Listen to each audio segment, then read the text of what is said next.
군대 외박을 나간 군인들이 한백반집에 가게 되었고 그곳의 할머니에게 시비를 걸다가 머리에 김치찌개를 붓는 패륜적인 사건으로 시작하는 이야기입니다.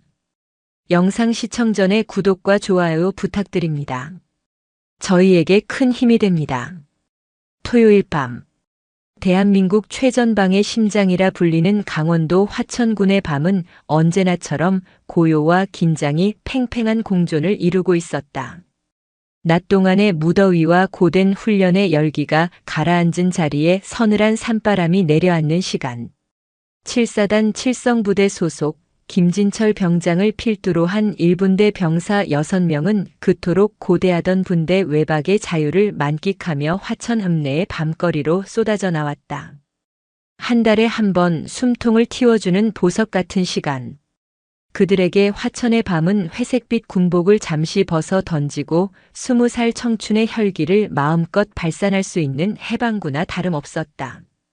분대장 김진철 병장은 전역을 3달 앞둔 말년이었고 그의 오른팔 격인 박상민 상병은 군대 내에서 소문난 문제아였다. 힘든 훈련은 요리조리 빼기 일쑤였고 선임에게는 교묘하게 아부하며 후임들은 악랄하게 괴롭히는 전형적인 강약약강의 표본이었다.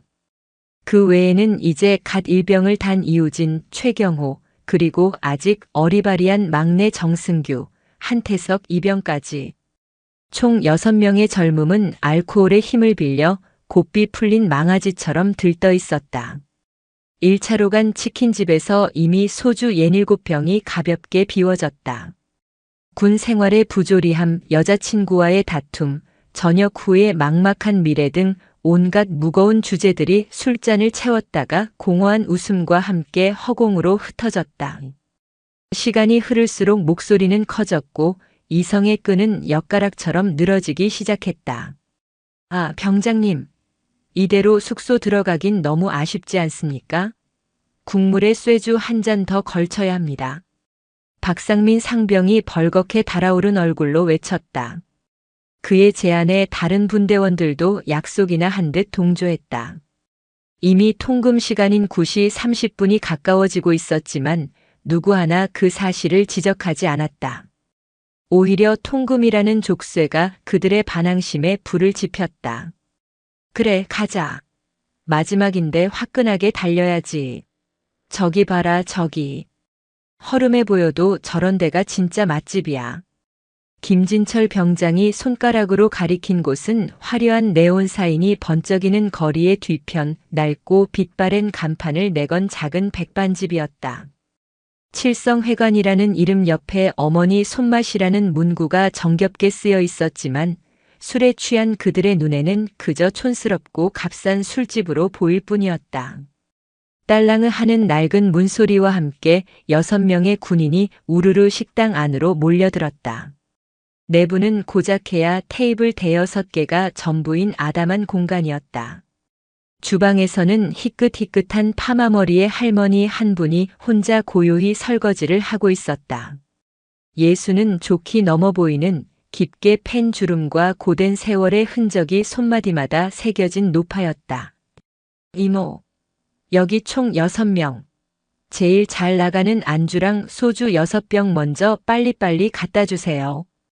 박상민 상병이 쩌렁쩌렁한 목소리로 주문했다. 이모라는 호칭에 할머니의 어깨가 움찔했지만 이내 부드러운 미소와 함께 그들을 맞았다. 아이고, 군인 아저씨들 오셨네. 어서 와요. 근데 이제 마감할 시간인데. 아, 마감은 무슨 마감입니까? 돈 벌게 해준다는데. 빨리빨리 좀 합시다. 우리 시간 없어요. 박상민이 신경질적으로 대꾸했다.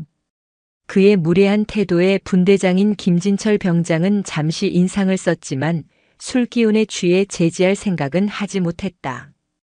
오히려 그 상황을 즐기는 듯한 표정이었다. 막내인 정승규와 한태석 이병은 불안한 눈빛으로 서로를 쳐다봤지만 감히 선임들의 기분을 망칠 용기는 없었다. 알았어요, 알았어. 금방 차려줄 테니 잠시만 기다려요.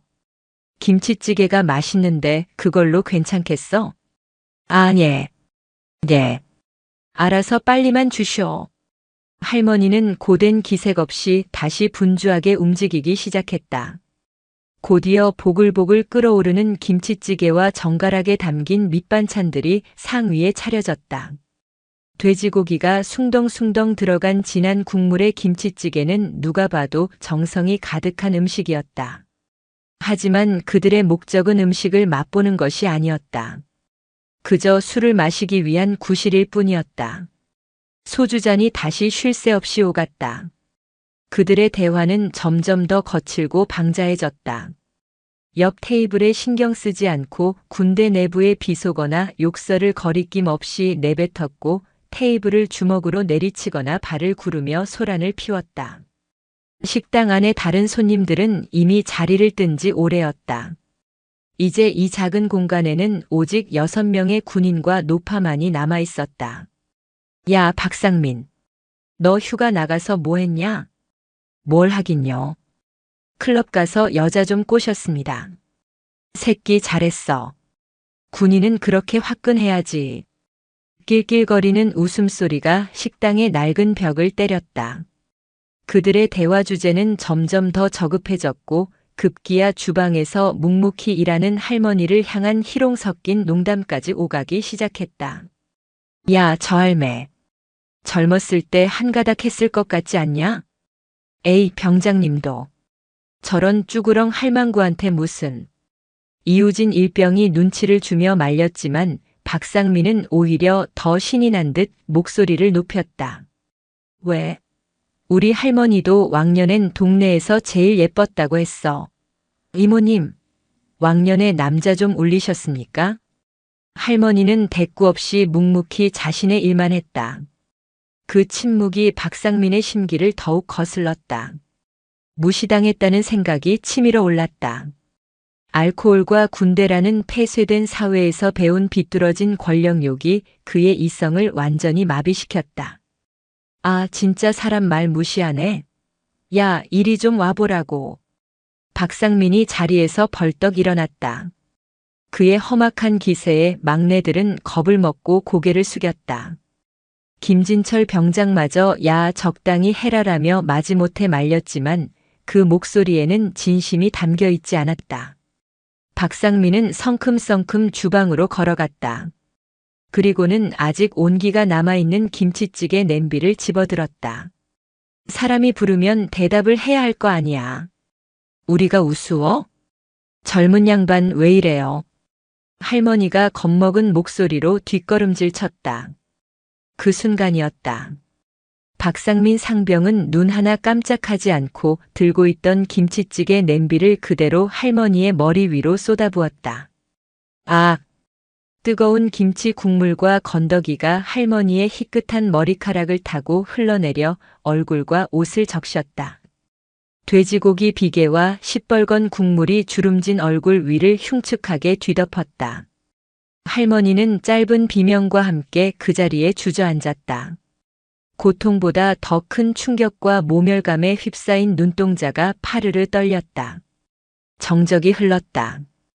딸랑으하고 문 밖에서 바람에 흔들리는 풍경 소리만이 유일하게 들려왔다. 상황을 주도했던 박상민마저도 자신이 저지른 짓의 순간 얼어붙었다. 김진철 병장은 술이 확 깨는 듯한 표정으로 멍하니 그 광경을 바라봤다. 나머지 분대원들은 경악과 공포로 하얗게 질린 얼굴이었다. 야, 이 미친 새끼야. 뭐 하는 짓이야? 뒤늦게 정신을 차린 김진철 병장이 박상민의 멱살을 잡았다. 놓으라고. 저 할망구가 먼저 무시했잖아. 미쳤어? 우리가 잘못한 거지. 야, 일단 튀어. 김진철의 외침은 이성적인 판단의 결과가 아니었다. 오직 이 끔찍한 상황을 모면하고 싶다는 본능적인 외침이었다. 그는 주머니에서 구겨진 5만 원짜리 몇 장을 테이블 위에 던지듯 내려놓았다.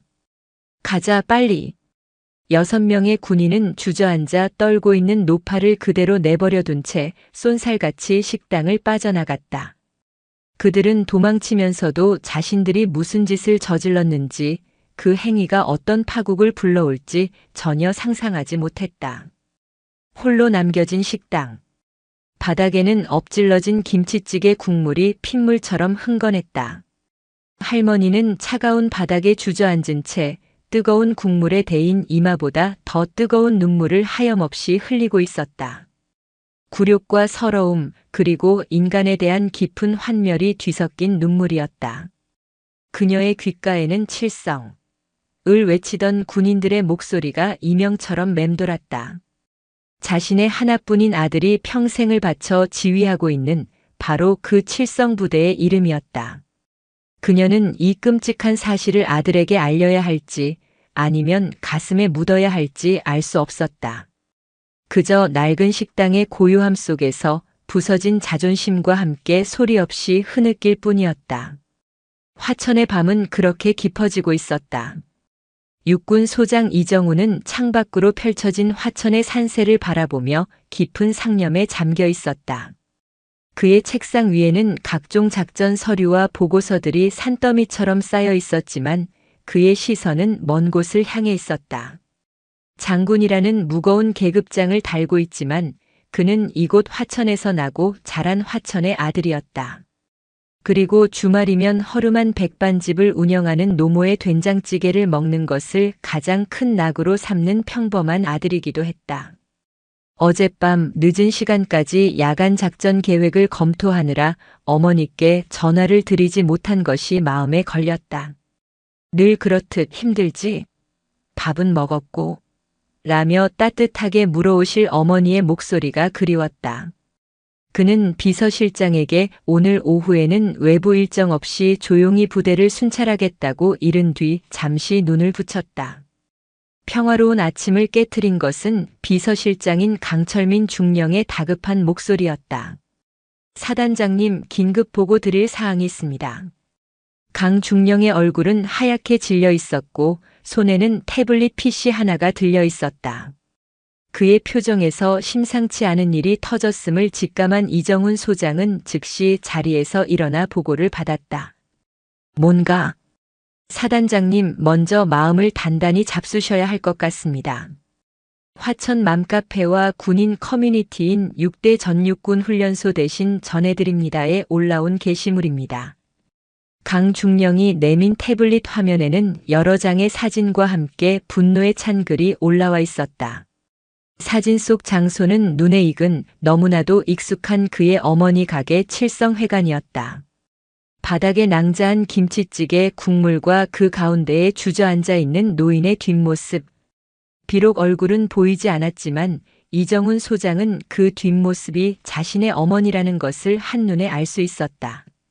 글의 내용은 더욱 충격적이었다. 어젯밤 칠성부대 군인들이 저희 어머니 가게에서 행패를 부리고 음식물을 머리에 쏟아붓고 도망쳤습니다.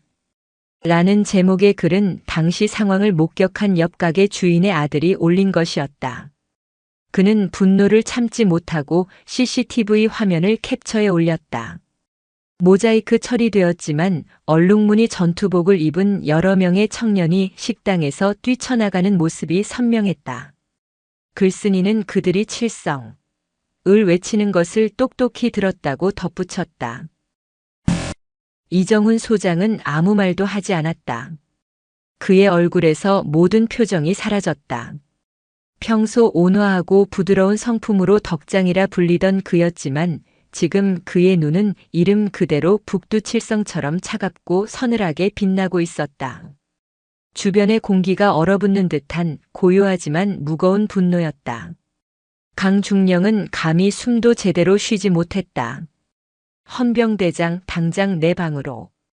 이정훈 소장의 목소리는 나지막했지만 그 안에 담긴 무게는 천근만근이었다.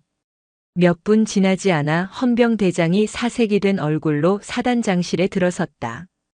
충성. 사단장님 부르셨습니까? 어젯밤 화천읍내 칠성회관에서 발생한 사건. 알고 있나? 방금 막 인지했습니다. 즉시 조사에 착수하려던 참이었습니다. 지금부터 이 시간 준다. 이 시간 안에 내 어머님 머리에 음식물 쓰레기를 쏟아부은 놈들, 그리고 그걸 보고도 방조한 놈들. 전원 색출해서 내 눈앞에 데려와. 토시 하나 틀리지 말고 전원. 충성. 알겠습니다. 헌병대장이 황급히 경례를 붙이고 뛰쳐나갔다. 이정훈 소장은 자리에서 일어나 창가로 다가갔다. 그는 주먹을 꽉 쥐었다. 손톱이 손바닥을 파고드는 고통이 느껴졌지만 가슴 속에서 들끓는 분노와 어머니에 대한 죄송스러움에 비하면 아무것도 아니었다. 평생을 자식 뒷바라지와 군인 손님들 밥 해먹이는 것을 낙으로 살아오신 어머니였다. 우리 아들 부대 애들이라며 다른 손님보다 반찬 하나라도 더 챙겨주던 분이었다. 그런 어머니에게 가해진 모욕은 그 어떤 적의 도발보다도 이정훈 소장의 심장을 아프게 찔렀다. 사단 전체에 비상이 걸렸다. 사단장 모친 피습 사건은 순식간에 각급 부대 지휘관들에게 하달되었다. 헌병대는 읍내 CCTV와 외박자 명단을 대조하며 용의자들을 좁혀나갔다. 일이 터진 칠성회관이 사단장 어머니의 가게라는 사실이 알려지자 부대는 발칵 뒤집혔다. 특히 어젯밤 외박을 나갔던 병사들이 소속된 부대의 지휘관들은 그야말로 초주검이 되었다.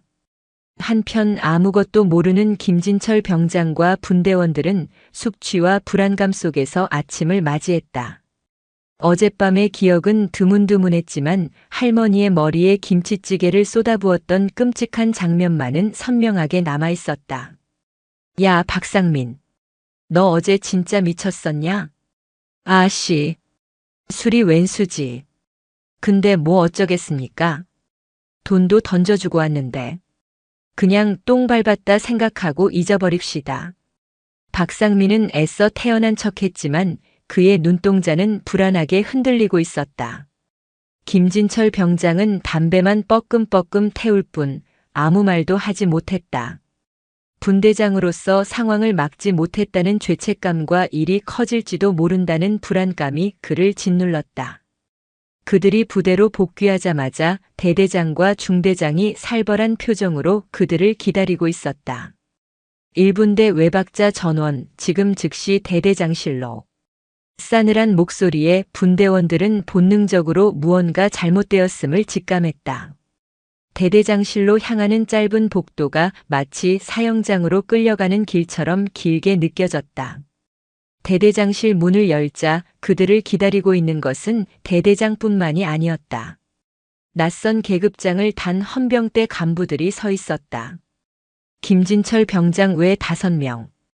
어젯밤 22시경 화천읍 칠성회관에서 있었던 일에 대해 진술해라. 헌병의 서슬 퍼런 추궁에 박상민의 얼굴이 하얗게 질렸다. 그는 무릎을 꿇고 빌면 어떻게든 넘어갈 수 있을 거라 생각했다. 죄송합니다.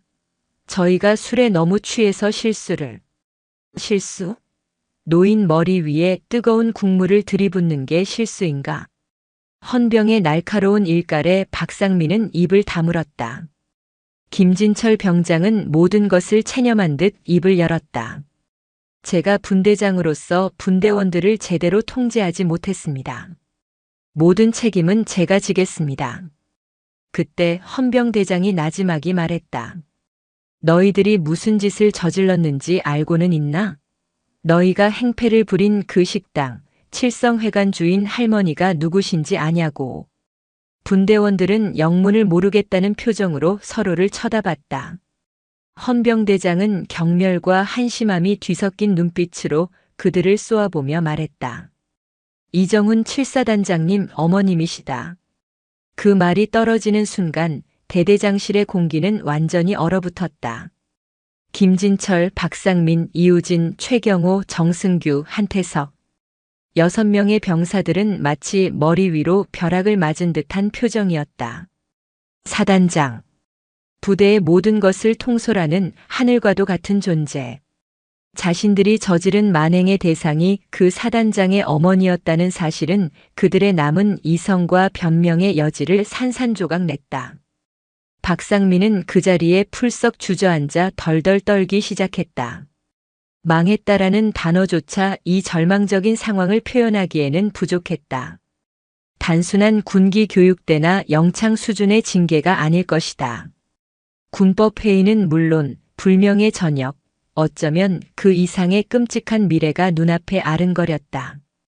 그들은 자신들이 저지른 하룻밤의 과오가 자신들의 남은 인생 전체를 뒤흔들 거대한 심판의 서막이었음을 그제야 깨달았다.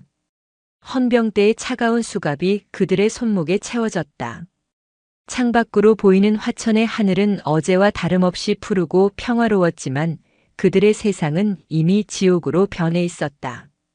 이제 남은 것은 칠성의 눈이라 불리는 사단장의 고요하고도 무서운 심판뿐이었다.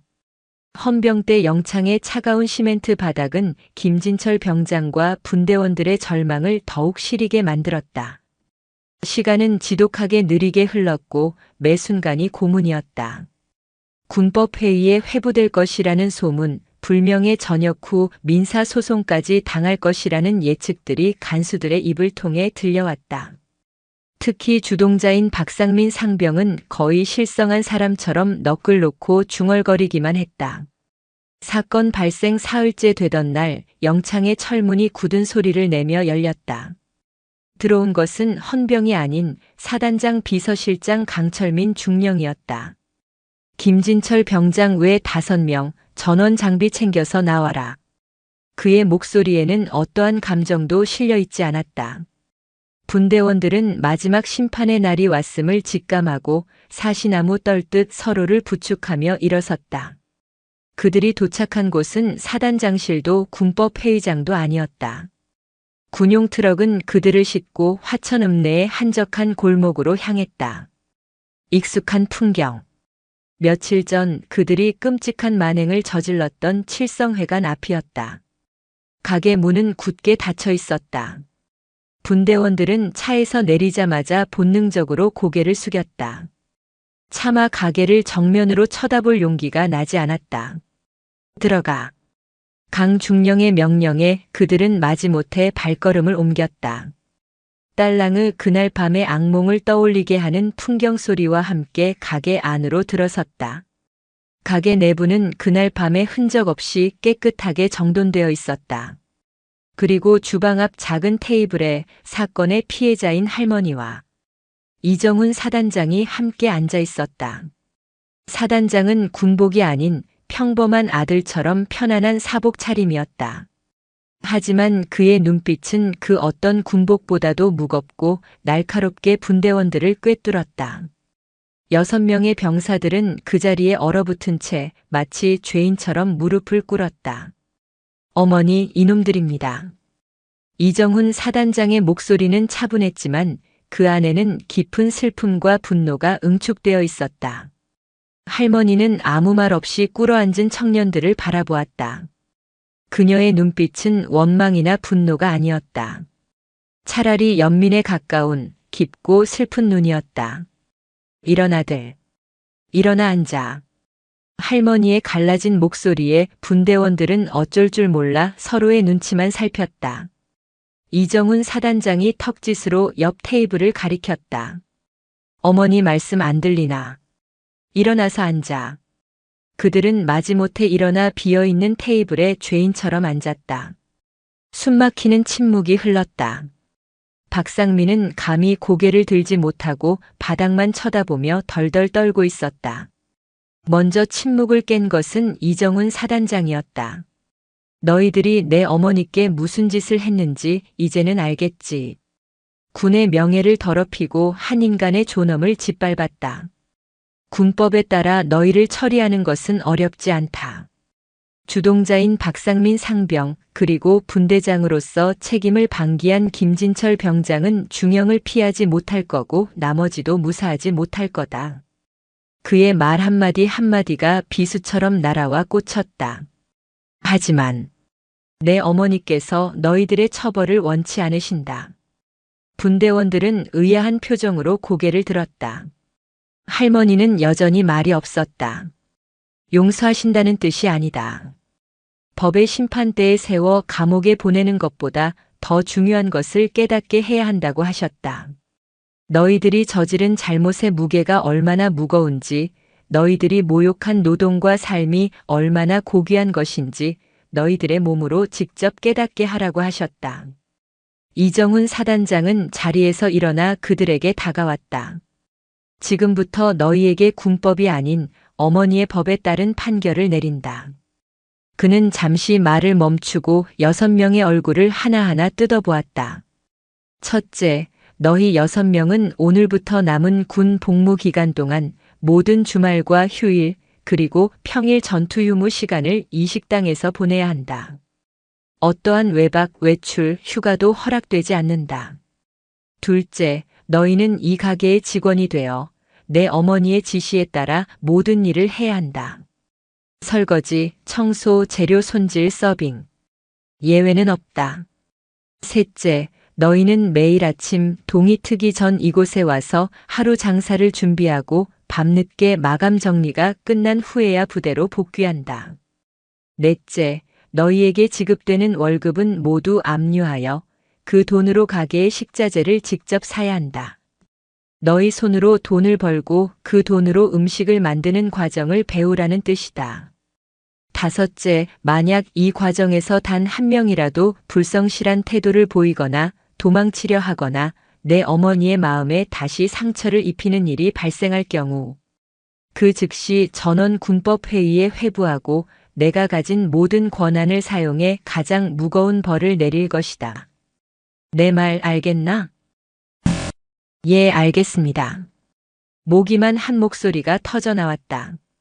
이것은 차라리 영창이나 군기 교육대가 나을지도 모르는 끔찍하고도 굴욕적인 형벌이었다. 매일같이 자신들이 죄를 지은 현장으로 돌아와 피해자의 감시 아래 강제 노역을 해야 하는 것이다. 대답 소리가 이것밖에 안 나오나? 알겠습니다. 우렁찬 고함과 함께 분대원들의 고개가 깊이 숙여졌다. 그때까지 침묵을 지키던 할머니가 자리에서 일어나 주방으로 향했다. 그리고는 낡은 앞치마 6개를 들고 나왔다. 입어라. 그녀는 앞치마를 하나씩 그들에게 건넸다. 분대원들은 떨리는 손으로 앞치마를 받아들었다.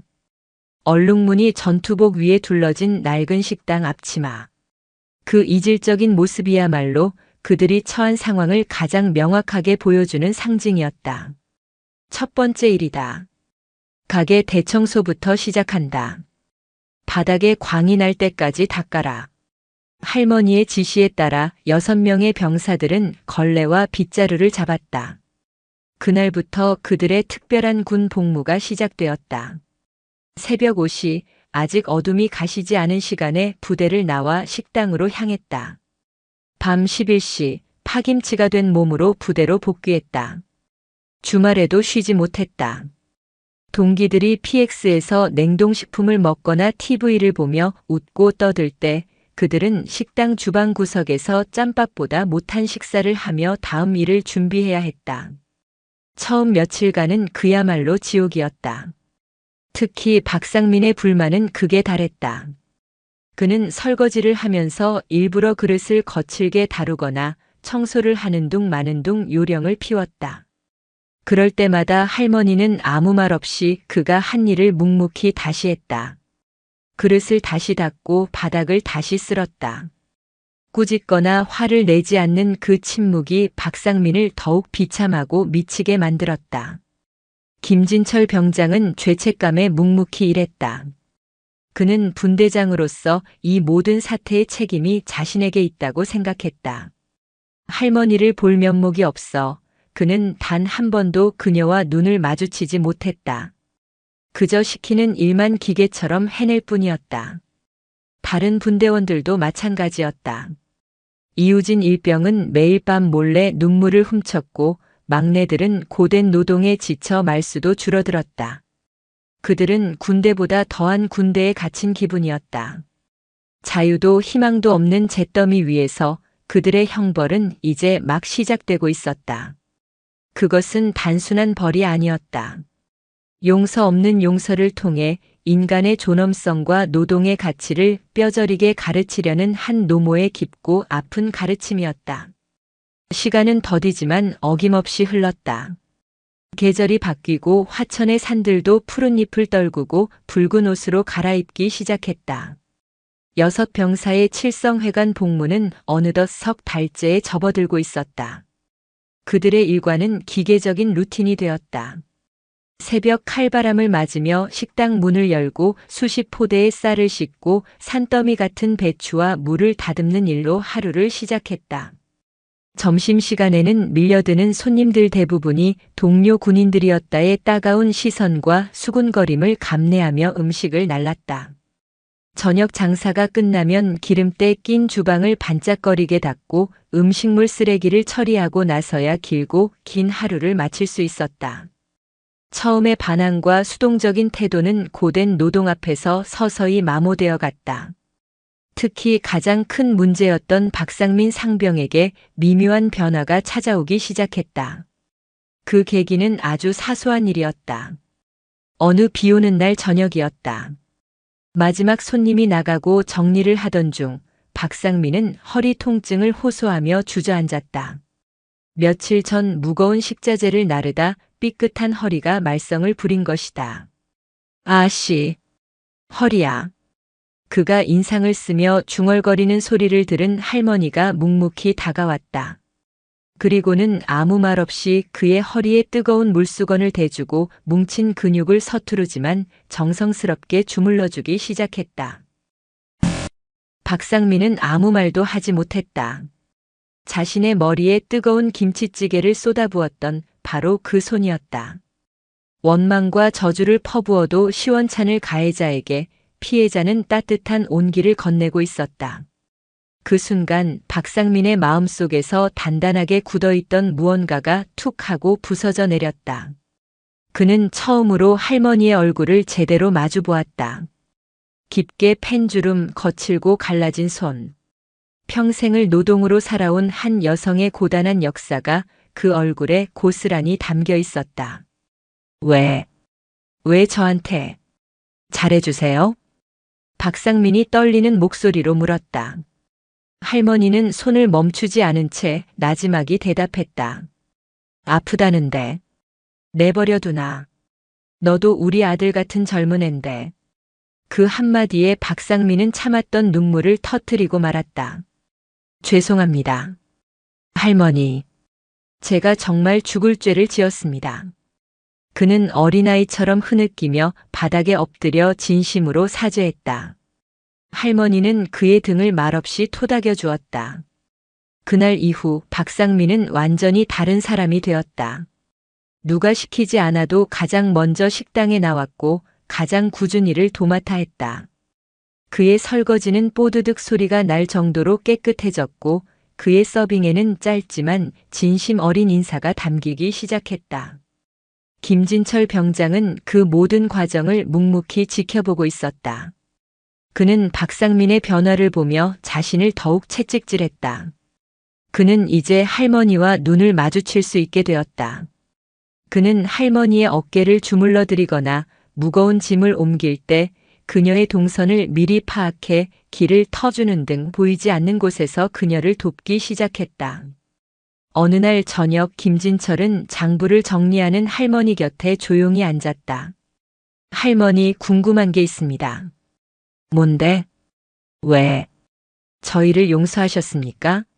사단장님께 말씀만 하셨으면 저희는 군 생활 끝나는 거였는데. 할머니는 돋보기를 벗어 내려놓고 그를 가만히 바라보았다. 용서라. 아직 용서한 거 아니야. 자네들이 한 짓은 평생 지고 가야 할 짐이지. 하지만 사람 망가뜨려서 뭘 하나. 망가진 걸 고쳐서 제대로 쓰면 더 큰일 하는 법이야. 내 아들도 저놈도 어릴 땐 속도 많이 썩였어.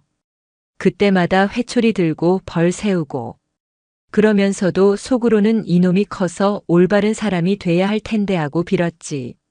자네들도 마찬가지야. 아직 젊고 앞으로 살아갈 날이 구말리 같은데. 군대에서 못된 것만 배워서 나가면 사회에 나가서도 똑같은 짓 안 하리란 법 있나? 그래서 내 눈앞에 두고 가르치고 싶었어. 밥 한 그릇에 담긴 정성이 뭔지, 땀 흘려 돈 버는 게 얼마나 힘든지, 나이 든 사람을 공경하는 게 왜 중요한지. 내 아들놈 가르친다는 마음으로 가르치고 싶었어. 할머니의 담담한 고백에 김진철은 고개를 숙였다. 그들이 받았던 벌은 징벌이 아니었다. 한 사람의 인생을 올바른 길로 이끌기 위한 한 노모의 깊고 고통스러운 사랑이었던 것이다. 분대원들의 변화는 식당을 찾는 손님들에게도 전해졌다. 처음에는 사단장 엄마 가게에서 행패 부리다 찍힌 놈들이라며 조롱과 경멸의 눈빛을 보내던 동료 군인들도 시간이 지나면서 달라진 그들의 모습을 보기 시작했다. 묵묵히 땀 흘리며 일하는 모습, 손님들에게 진심으로 허리 숙여 인사하는 모습, 할머니를 살뜰히 챙기는 모습을 보며 수군거림은 점차 사라졌다. 오히려 그들의 사연이 알려지면서 식당은 참교육의 성지처럼 여겨지기 시작했다. 일부러 식당을 찾아와 묵묵히 밥을 먹고 나갈 때 그들의 어깨를 툭 치며 고생 많다. 힘내라고 격려해주는 간부나 선임병들도 생겨났다. 막내였던 정승규와 한태석 이병은 이제 어엿한 일병이 되었다. 그들은 식당 일을 통해 군대 내무 생활보다 더 중요한 사회생활을 먼저 배우고 있었다.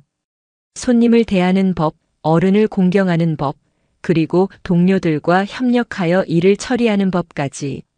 할머니는 그들에게 단순한 노동뿐만 아니라 자신이 평생을 통해 체득한 삶의 지혜를 아낌없이 나눠주었다. 음식은 정직하게 만들어야 해. 보는 사람 없다고 재료 아끼고 그러면 먹는 사람이 먼저 알아. 사람들한테 인사 잘 해. 웃는 얼굴에 침 못 뱉는다는 말 틀린 거 하나 없어. 그녀의 말 한마디 한마디는 교과서보다 더 생생한 가르침이 되어 그들의 가슴에 새겨졌다. 가을이 깊어지고 김진철 병장의 저녁일이 다가오고 있었다. 그들의 특별 복무도 끝을 향해 가고 있었다. 그들은 더 이상 서로를 원망하거나 자신의 처지를 비관하지 않았다. 대신 지난 몇 달간의 시간을 통해 자신들이 무엇을 배우고 얻었는지를 조용히 되새기고 있었다. 그들의 이마에 새겨졌던 주홍 글씨는 땀과 눈물로 씻겨나가며 희미해지고 있었다. 그 자리에는 노동의 신성함과 진심의 온도로 채워진 새로운 성장의 흔적이 단단하게 자리 잡고 있었다. 김진철 병장의 전역을 하루 앞둔 겨울의 초입. 6병사의 칠성회관 복무 마지막 날이 밝았다. 지난 6개월은 그들에게 영원할 것 같은 시간이었지만 이제는 끝을 마주하고 있었다. 그들은 여느 때와 같이 새벽에 식당에 도착했지만 그날의 분위기는 사뭇 달랐다. 마지막이라는 아쉬움과 함께 말로 표현하기 힘든 복잡한 감정이 가게 안을 맴돌았다. 그날 하루 그들은 지난 6개월간 배운 모든 것을 쏟아부어 일했다. 박상민은 주방에서 할머니의 어깨 너머로 배운 솜씨로 육수를 냈고 김진철은 흠잡을 데 없는 완벽한 자세로 손님들을 맞았다. 다른 병사들도 각자의 위치에서 묵묵히 하지만 그 어느 때보다 진심을 다해 움직였다. 저녁 장사가 끝나고 마지막 정리를 마친 시간. 가게 안에는 6명의 병사와 할머니만이 남아 있었다. 할머니, 오늘 저희가 식사 한번 차려드려도 되겠습니까? 저희가 할머니께 배운 솜씨로요. 김진철 병장이 대표로 나서 조심스럽게 말했다. 할머니는 잠시 놀란 듯 그들을 바라보다가 이내 온화한 미소를 지으며 고개를 끄덕였다. 그때부터 그들의 분주한 움직임이 다시 시작되었다. 군 월급을 모아둔 봉투를 털어 며칠 전부터 미리 상의해서 정해둔 재료들을 꺼내왔다. 박상민은 정성껏 다진 고기로 동그랑땡을 부쳤고 이우진은 할머니가 가장 좋아하시던 구수한 된장찌개를 끓였다. 막내들은 서툰 솜씨지만 정성을 다해 계란말이를 만들었다. 김진철은 갓 지은 쌀밥을 고봉으로 퍼담고 정갈하게 상을 차렸다. 그들이 차린 것은 화려한 진수성찬이 아니었다. 할머니가 매일같이 손님들에게 내어주던 소박하지만 따뜻한 백반 한 상이었다. 하지만 그 안에는 지난 6개월간의 땀과 눈물, 후회와 반성, 그리고 감사와 존경의 마음이 고스란히 담겨 있었다. 다 됐습니다, 할머니. 앉으세요. 그들은 할머니를 식탁 상석에 모셨다. 할머니는 눈가가 촉촉해진 채 말없이 상을 바라보았다. 그때 딸랑을 하는 소리와 함께 가게 문이 열렸다. 편안한 사복 차림의 이정훈 사단장이었다. 그는 조용히 안으로 들어와 아들처럼 할머니의 옆자리에 앉았다. 저도 한 숟가락 얻어먹어도 되겠습니까? 여섯 병사는 긴장된 표정으로 숟가락을 들었다. 모두가 말없이 식사를 시작했다. 된장찌개의 구수한 냄새와 밥 짓는 김이 가게 안을 따뜻하게 채웠다. 할머니는 아들이 차려준 밥상인 양 천천히 음식을 맛보았다. 그리고는 이내 참았던 눈물을 터뜨렸다. 아이고, 맛있다. 내 평생 먹어본 밥 중에 제일 맛있다. 할머니의 눈물에 그 자리에 있던 모두의 눈시울이 붉어졌다. 박상민은 밥을 삼키지 못하고 고개를 숙인 채 어깨를 들썩였다. 김진철은 조용히 일어나 할머니의 등을 쓸어드렸다. 식사가 끝나고 김진철 병장이 대표로 일어나 준비해온 편지 봉투를 할머니 앞에 내밀었다. 할머니, 저희가 지은 죄를 생각하면 평생을 속죄해도 모자라다는 것을 압니다. 지난 6개월 저희에게는 벌 이상의 가르침이었습니다. 사람답게 사는 법을 가르쳐 주셔서 정말 감사합니다. 그리고 정말 죄송했습니다. 그의 말과 함께 6명의 병사들은 약속이나 한 듯 자리에서 일어나 큰 절을 올렸다. 바닥에 머리를 조아린 그들의 등 위로 지난 시간의 무게와 새로운 다짐의 무게가 함께 느껴졌다. 할머니는 눈물을 닦고 그들을 일으켜 세웠다. 그리고는 미리 준비해둔 꾸러미 6개를 내밀었다. 그 안에는 따뜻한 새 내복과 함께 정성스럽게 싼 찰밥과 반찬이 들어있었다. 내일이면 사회로 나가는 놈도 있고 부대로 돌아가는 놈도 있겠지. 어디에 있든 밥 굶지 말고 항상 따뜻하게 입고 다녀라. 그리고 오늘 너희가 차려준 이 밥상의 온기를 평생 잊지 말고 살아. 누구에게든 너희가 오늘 받은 것과 같은 따뜻한 밥 한 끼 내어줄 수 있는 그런 사람이 되거라. 그게 너희가 내게 진 빚을 진짜 갚는 길이다. 그들은 꾸러미를 받아든 채 아무 말도 하지 못하고 눈물만 흘렸다. 가게를 나서는 길 이정훈 사단장이 그들을 배웅했다. 그는 더 이상 무서운 사단장이 아니었다. 인생의 선배이자 한 어머니의 아들로서 그들을 바라보고 있었다. 김진철 병장 전역을 축하한다. 사회에 나가서도 오늘을 잊지 마라. 박상민 상병 남은 군 생활. 이제는 내가 후임들에게 어떤 선임이 되어줄지 기대하겠다. 그는 한 명 한 명의 어깨를 두드려주며 격려했다. 너희는 군 생활 동안 남들이 절대 해볼 수 없는 귀한 경험을 했다. 이 경험이 너희 인생의 걸림돌이 될지 디딤돌이 될지는 앞으로 너희 하기에 달렸다. 부디 내 어머니의 따뜻한 밥상을 실망시키지 않는 삶을 살아가길 바란다. 6명의 병사는 부대로 복귀하는 차 안에서 아무 말도 없었다. 손에는 할머니가 싸주신 따뜻한 밥꾸러미가 들려 있었다. 그 온기가 마치 자신들의 과오를 용서하고 새로운 시작을 응원하는 할머니의 마음처럼 느껴졌다. 화천의 밤하늘에는 그날따라 칠성이 유난히 밝게 빛나고 있었다. 그들의 이야기는 부대 내에서 전설처럼 남았다. 한순간의 치기 어린 과오가 한 사람의 인생을 어떻게 바꿀 수 있는지, 진정한 용서와 가르침이 어떤 기적을 만들어내는지를 보여주는 생생한 교훈이 되었다. 그들은 군복을 입고 저지른 죄의 대가를 땀과 눈물이 밴 식당 앞치마를 입고 치렀다. 그리고 마침내 세상에서 가장 따뜻한 밥상 앞에서 비로소 새로운 사람으로 다시 태어날 수 있었다. 영상이 유익하셨다면 구독과 좋아요, 댓글까지 부탁드리겠습니다.